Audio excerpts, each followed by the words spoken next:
I love anchors.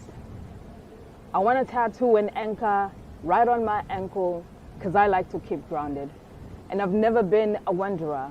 When I was young, I had two best friends after I'd lost one to elders who lived like cruise ships.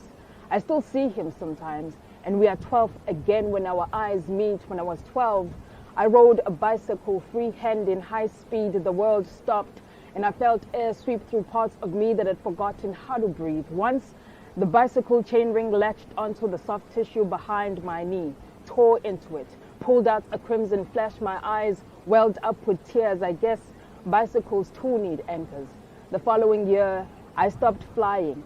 I sailed off to a town that forced adulting into my bloodstream. We rented a back room. I went to big school, learned a new language. I scraped my mother off my tongue. That year, I learned that silence could be a loud cry, the wheeze in my chest, a failed whistle blow. My rescue is still lost at sea.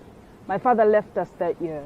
I was 14, a sudden death that sent my voice into exile. My teeth still picket fences laughed like a piece of land where my mother tongue sits in comfort. At 14, my name fell off my mother's tongue like an unforgivable sin. I am still praying for forgiveness. At 14, I bloomed well after spring. My body never did learn to conform. Sweet 16, I peeled back the skin of white mastery of my backbone. I wore my skin like a full eclipse. I wrote my first poem. I guess, 16 towards vice. I gripped myself with patience. Since then, I've never begged for acceptance. 18, an almost fool in the motions of bloom, but I don't turn flower. Instead, I'm a field of thorns. I'm built of the fallen walls of Jericho, and I am fluent in surviving myself. I've been blooming since 14. I cut my age into bite-sized pieces. My plate is still full with youth.